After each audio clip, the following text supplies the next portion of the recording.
Assalamualaikum warahmatullahi wabarakatuh.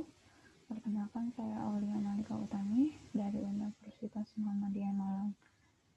Di sini saya akan mewakili Ibu Udi Rosida dan Ibu Siti Suminarti untuk mempresentasikan hasil penelitian kami.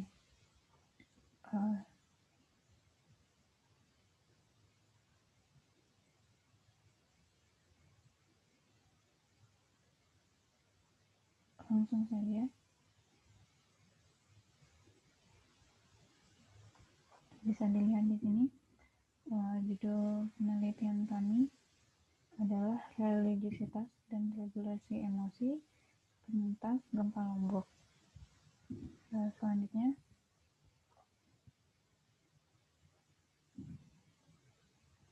ini adalah latar belakang kami melakukan penelitian.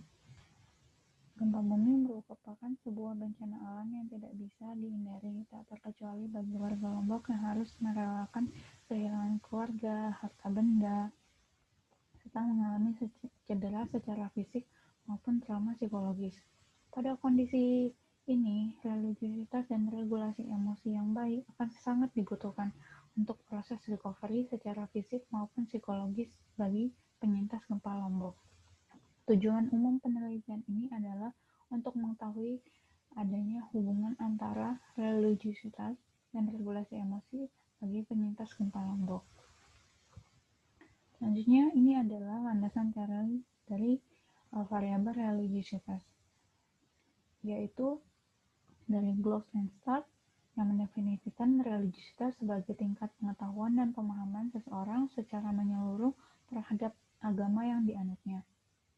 Ada 5 dimensi, seperti yang bisa dilihat. Ada dimensi ideologis, intelektual, ritualitas, pengalaman, konsekuensi,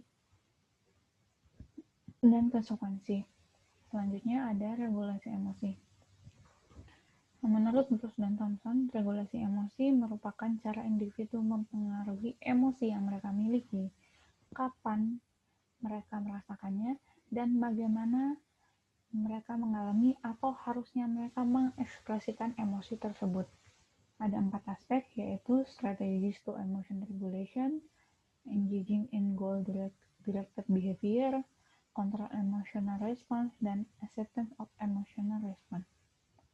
Selanjutnya, penelitian ini dirancang menggunakan penelitian kuantitatif dengan teknik analisa korelasi atau korelasi produk momen.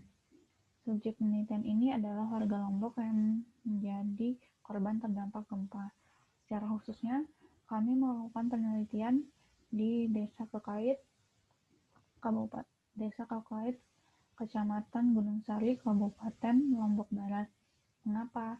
Karena Desa Kekait terdampak yang merupakan desa yang terdampak cukup bisa dibilang cukup parah, dan dalam 1 minggu pertama terjadinya gempa yang terbesar, yaitu saat gempa 7 skala Richter, Desa Kekait ini menjadi desa mati di mana tidak ada listrik, tidak ada kegiatan sehari-hari seperti biasanya.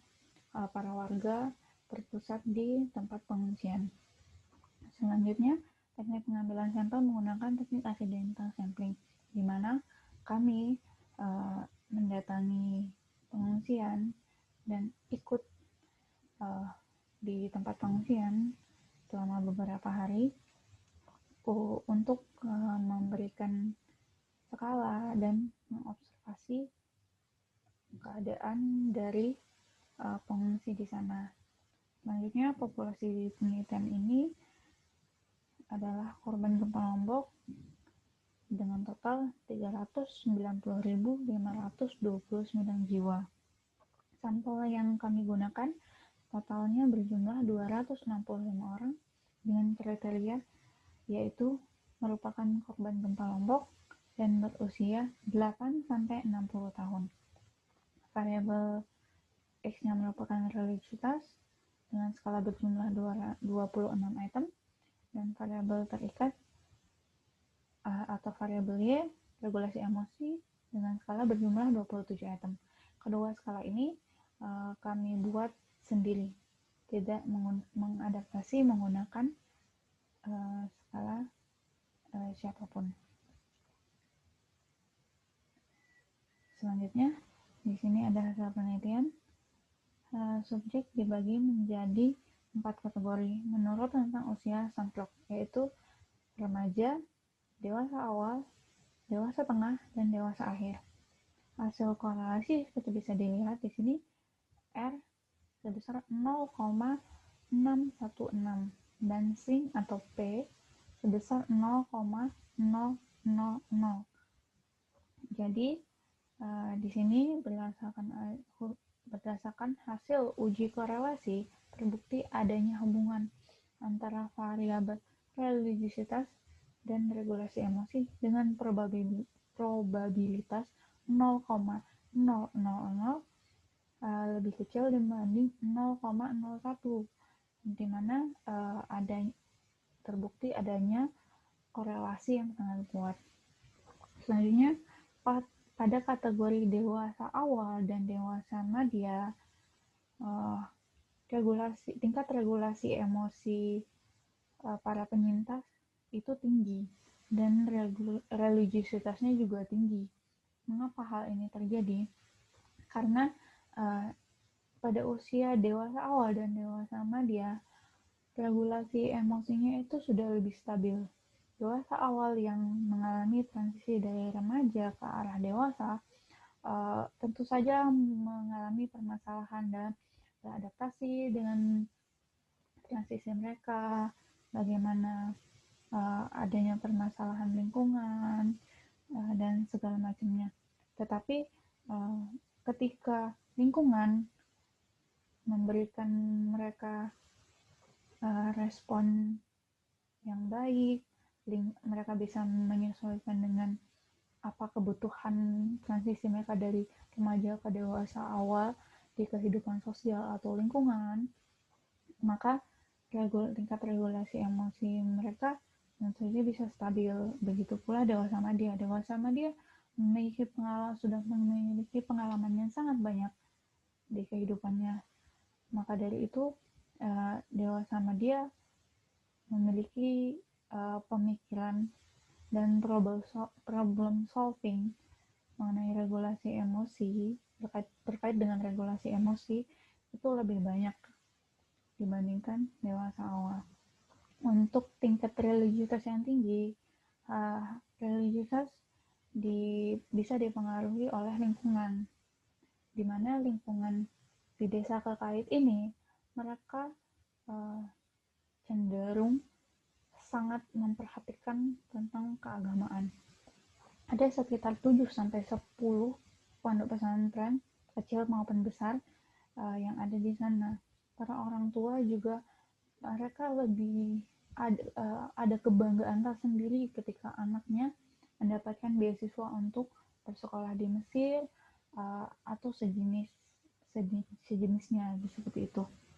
Jadi dari usia yang sangat kecil mereka sudah diberikan pendidikan agama yang sangat banyak. Bisa dilihat di sini di kategori remaja pun tingkat regulasi emosinya itu rendah, tetapi tingkat religiositasnya tetap tinggi. Nah, seperti itu. Di sini tingkat regulasi emosi remaja rendah. Mengapa? Karena remaja masih memiliki emosi yang sangat-sangat stabil. Mereka sedang dalam masa penyesuaian. Mereka sedang dalam macam mencari diri mereka. Mereka masih tidak tahu bagaimana problem solving yang harus mereka ambil. Mereka masih sangat terpengaruh lingkungan, terpengaruh teman-teman. Maka dari itu, regulasi emosi ketika lingkungan mereka merupakan regulasi emosi di lingkungan mereka itu bagus, maka para remaja ini regulasi emosinya juga akan bagus. Tapi sebaliknya, ketika regulasi emosi di lingkungan mereka itu rendah, maka akan rendah seperti itu. Jadi lingkungan sangat berpengaruh dalam perkembangan atau kestabilan emosi pada usia remaja. Selanjutnya pada kategori usia dewasa akhir 60-70 tahun, biasanya atau normalnya pada usia ini regulasi emosi dan religiusitasnya sangat-sangat stabil, karena orang-orang di usia ini mereka lebih memperhatikan seperti untuk ke jenjang bukan untuk ke jenjang selanjutnya, tapi untuk mereka lebih memikirkan seperti bekal yang akan mereka bawa. Bekal yang akan mereka bawa itu tidak cuma untuk bekal di dunia, tapi bekal selanjutnya untuk di akhirat juga. Jadi mereka umumnya lebih memperdalam ilmu agama, perasaannya lebih legowo, seperti itu, karena mereka sudah mengalami banyak permasalahan di masa remaja, dewasa, awal dewasa, madya mereka lebih bisa mereka lebih bisa untuk meregulasi emosi mereka. Tetapi di sini hasil regulasi emosi dan religiusitasnya justru rendah. Nah, hal ini bisa dipengaruhi oleh bagaimana regulasi para dewasa akhir yang ada di pengungsian ini. Mereka memang meregulasi emosi mereka. Mereka memiliki misalnya mereka memiliki regulasi emosi yang bagus. Tetapi mari kita lihat, mereka mengalami musibah bencana. Mereka kehilangan rumah, mereka kehilangan sanak saudara, mereka mengalami luka secara fisik maupun psikologis. Tekanan psikologis yang mereka dapat sangat-sangat berat.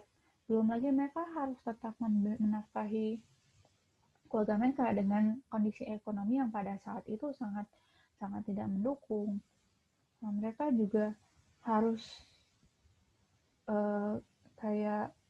mereka harus menerima bahwa fisik mereka sudah tidak seperti dulu. Mereka tidak bisa bersaing dengan orang-orang yang usianya di bawah mereka. Seperti itu, mereka punya keterbatasan secara fisik.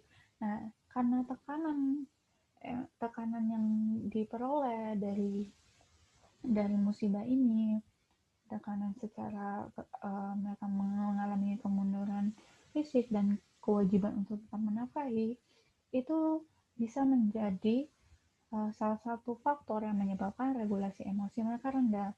Dan untuk religiusitas, masing-masing religiusitas itu bisa dipengaruhi oleh fase-fase hidup di jenjang usia rentang usia sebelumnya.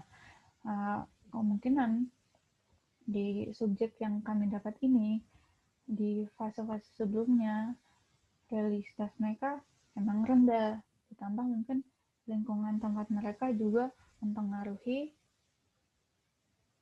mereka sehingga religiusitasnya rendah.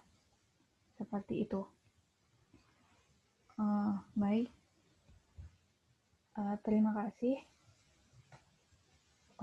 Sekian yang bisa saya jelaskan.